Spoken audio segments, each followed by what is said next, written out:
Bharat TV में आप सभी का स्वागत है। मैं हूं कविता उपाध्याय। हमारे साथ में रामकिशोर शर्मा जी हैं, जिला अध्यक्ष हैं जिला शाहदरा के। नई टीम तो घोषित हो चुकी है और सभी कोहिनूर निकाल करके इन्होंने सामने रखे हैं और टीम जुट चुकी है अपने काम में। सर, सबसे पहले तो नई टीम घोषित हो चुकी है, उसके लिए बहुत बहुत बधाइयां भारत टीवी परिवार की तरफ से। इसी बीच सर, हमारे निगम पार्षद बैठे हुए हैं लगातार कई दिनों से सीएम आवास के सामने। सर, क्या कहेंगे, क्या मांगे हैं? 13,000 करोड़ नहीं मिल पा रहे, सर्द रातों में वो बिता रहे हैं अपनी रातें, बड़ी समस्याओं के बीच में निकल रहे हैं, क्या कहेंगे सर? धन्यवाद कविता जी। भारत टीवी के माध्यम से मैं बस इतना कहना चाहूँगा, आपने पिछले इंटरव्यू में कहा था क्या कारण है कि आपकी टीम घोषित नहीं हो सकी, और मैंने कहा था आपसे कि 1-2 दिन में जी आपको टीम घोषित हुई मिलेगी, और वो हुई जी।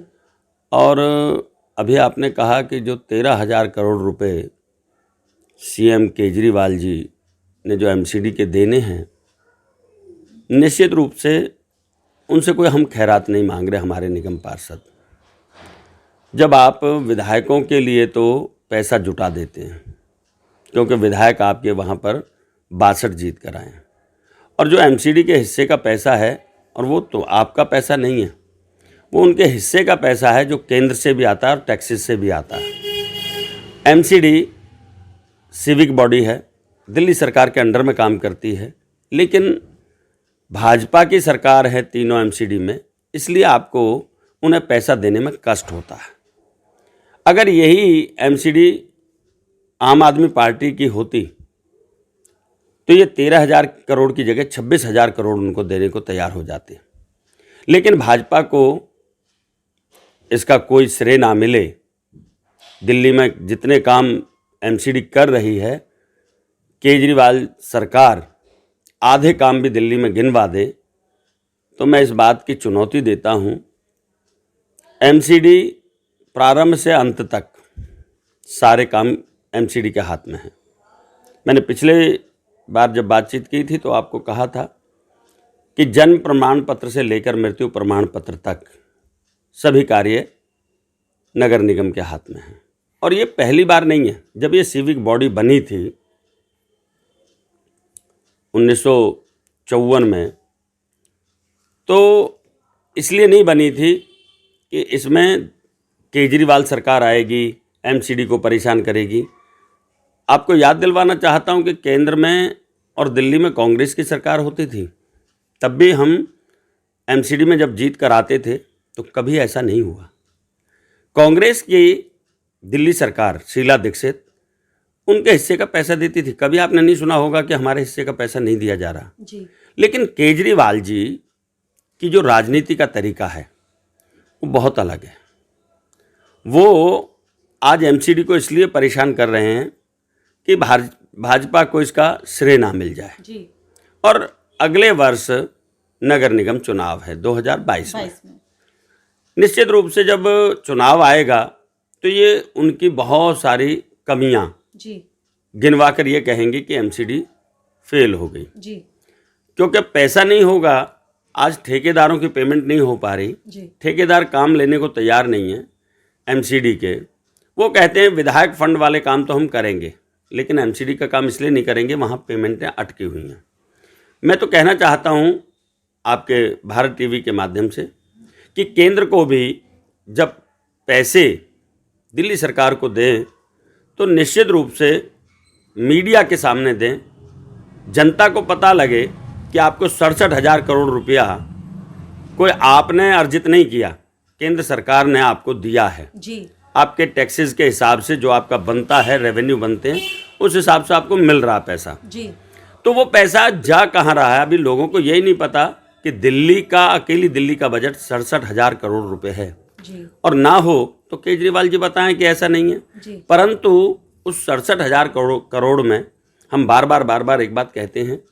अभी आप देखिए जाकर मोहल्ला क्लिनिक जी, उन मोहल्ला क्लिनिक पर जितना पैसा लगाया गया है, प्रचार पर जितना पैसा लगाया गया, एक होर्डिंग 2,000 रुपये का बनता है, और पूरी दिल्ली में आपने होर्डिंगों की बरसात कर रखी है।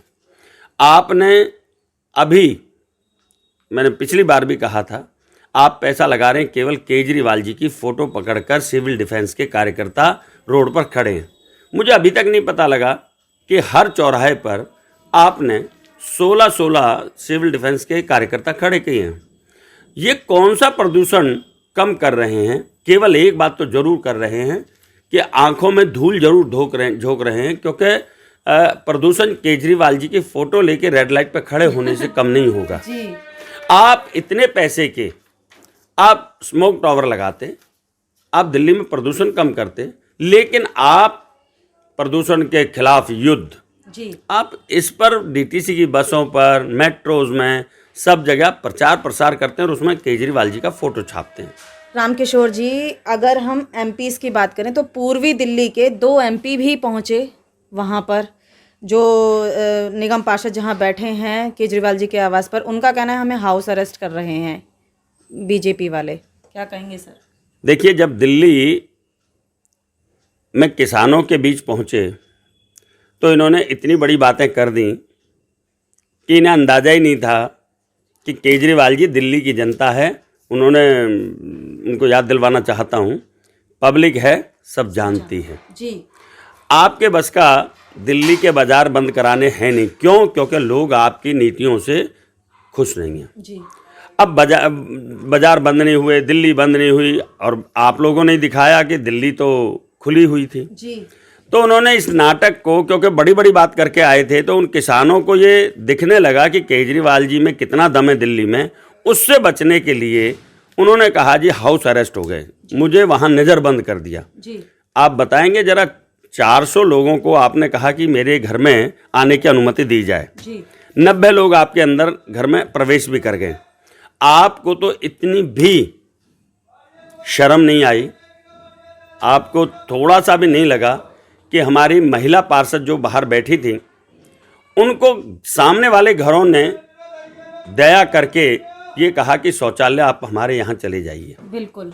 और आपको इतना भी नहीं लगा कि इस ठंड में ये निगम पार्षद इलेक्टेड पर्सन है, ये भी जनप्रतिनिधि हैं, क्या इनको ठंड नहीं लगती होगी? क्या इनको आप रात को दरी वगैरह कुछ नहीं दिलवा सकते थे? आप तो दिल्ली में बहुत गरीबों के रहनुमा हैं। आपको, क्योंकि इस समय ये इंसान नहीं दिख रहे थे जी। इस समय भाजपा के पार्षद दिख रहे थे जी। तो आपकी कथनी और करनी में बहुत अंतर है। और मैं निवेदन करना चाहता हूं कि दिल्ली का भला लड़ाई से नहीं होगा, दिल्ली का भला दिल्ली में काम करने से होगा। जो केजरीवाल जी आप इतने बड़े बड़े विज्ञापन पंजाब में, उत्तराखंड में, गोवा में आप देते हैं ना कि दिल्ली देखिए आकर, ये तो दिल्ली वाले भी जब अपने रिश्तेदारों से बताते हैं तो वो कहते हैं भाई हम तो पछता रहे हैं केजरीवाल जी को वोट देकर। लेकिन आप विज्ञापनों पर इतना जोर देते हैं और मुझे लगता है कि इन विज्ञापनों के कारण ही लोगों में आप ये कह पा रहे हैं कि साहब दिल्ली में मैं बहुत काम कर रहा हूँ। जी शर्मा जी, चलते चलते हमारे किसानों के लिए, क्योंकि लगातार 14-15 दिन होने को हैं, ऐसे में विपक्ष उसको भुना रहा है या फिर किसानों को राजनीति के तौर पर इस्तेमाल किया जा रहा है? क्योंकि कहा यह जा रहा है कि पंजाब का किसान ज़्यादा है और आम आदमी पार्टी और कहा जाए तो अकाली दल बादल यानी कि प्रकाश सिंह बादल का ज़्यादा इंटरफेयर है इसमें। सर क्या कहेंगे इस पर? पहले मांग थी उनकी कि संशोधन करो, अब मांग है रद्द करो, क्या कहेंगे सर? देखिए, आज किसानों को एक टूल के रूप में, औजार के रूप में, हथियार के रूप में इस्तेमाल किया जा रहा है। किसानों को ये जानकारी नहीं दी जा रही, उनको गुमराह किया जा रहा है कि इस बिल में उनके लिए कुछ भी नहीं है, इस बिल के कारण उनको बहुत नुकसान होने वाला है। मैं कहना चाहता हूं कि जो विपक्षी पार्टियां, चाहे उसमें कम्युनिस्ट हों, चाहे कांग्रेस हो, चाहे आम आदमी पार्टी हो, उसमें 22 दल उसको सपोर्ट कर रहे हैं किसानों के इस मूवमेंट को, इस आंदोलन को। वो क्यों नहीं टीवी पर बैठकर इस चुनौती को करते कि साहब ये कमियां हैं और ये ठीक कीजिए। जी। मोदी जी ने ये जो बिल बनाया है ये इसलिए नहीं बनाया, लेकिन किसानों को, क्योंकि किसान बहुत भोला भाला है जी। और उसको आप जैसे उसके कान में बात डालेंगे, उसके दिमाग में बिठाएंगे, वो समझ लेगा कि हाँ मेरे खिलाफ है, क्योंकि वो मेहनत कशा है, इस देश के लिए अन्न पैदा करता है। तो मैं नहीं समझ पा रहा कि मोदी जी जब अंत्योदय की बात करते हैं, अंतिम व्यक्ति तक की बात करते हैं, तो किसान तो हमारा अन्नदाता है। वो पूरे देश का पेट भरता है अन्न पैदा करके। उस पर कैसे कुठाराघात कर देंगे मोदी जी? जब वो मजदूरों को, माताओं को सिलेंडर दे रहे हैं, शौचालय बनवा रहे हैं, तो क्या ऐसा हो जाएगा? लेकिन वही स्थिति किसानों के बीच हो रही है कि कान कौवा ले गया। कान अपने पास है, लेकिन भड़काया ये जा रहा है कि कौवा ले गया आपका कान। रामकिशोर जी, आंदोलन में खालिस्तान जैसे शब्दों का प्रयोग किया जा रहा है। शाहीन बाग की दादी का वहां पर मिलना, यानी कि इस तरीके की कुछ आपत्तिजनक चीजें भी वहां पर सामने आ रही हैं, जो कि देशद्रोही या कहें तो देशद्रोही शब्द क्या मैं सही इस्तेमाल कर रही हूँ रामकिशोर जी? इस तरीके की समस्या जो सामने आ रही है। निश्चित रूप में वहां पर आप मुझे बताइए कि हरी और पीली टोपी, झंडे लेकर, और हमें चाहिए खालिस्तान, ये कहाँ टैली करता है? और वही लोगों की फोटो मीडिया में आ चुकी जो सीएए में लंगर बांट रहे थे, वही अब लंगर बांट रहे हैं। उनकी शक्लें पहचान ली गई।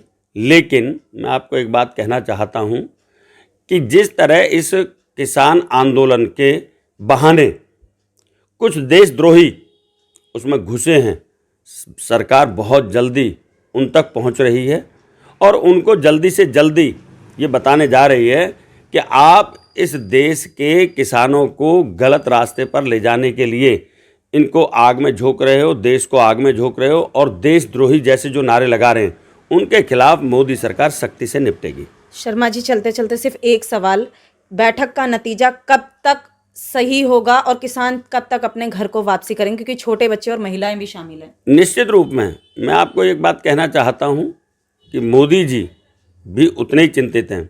और मैं आज आपको एक बात और बता देना चाहता हूं, ये जो विपक्षी पार्टियां, याद करिए कि एक भी व्यक्ति को कोई गोली नहीं चलवाई, किसी को कोई हानि ही नहीं हुई, और सरकार ने पुलिस को कहा है कि हम बल प्रयोग ना करें, अन्यथा अगर सरकार इस तरह करती तो कुचलने में इस आंदोलन को देर नहीं लगती। लेकिन हम किसानों के साथ हैं, इसलिए किसी किसान भाई पर कोई लाठी ना चले, कोई डंडे ना चले। हालांकि जितने उपद्रव कर रहे हैं उसमें कुछ उपद्रवी उस हिसाब से अब तक बल प्रयोग सरकार को करने के निर्देश देने चाहिए थे, लेकिन सरकार ने अपना संयम नहीं खोया और उन्होंने कहा है कि बातचीत से ही रास्ता निकलेगा।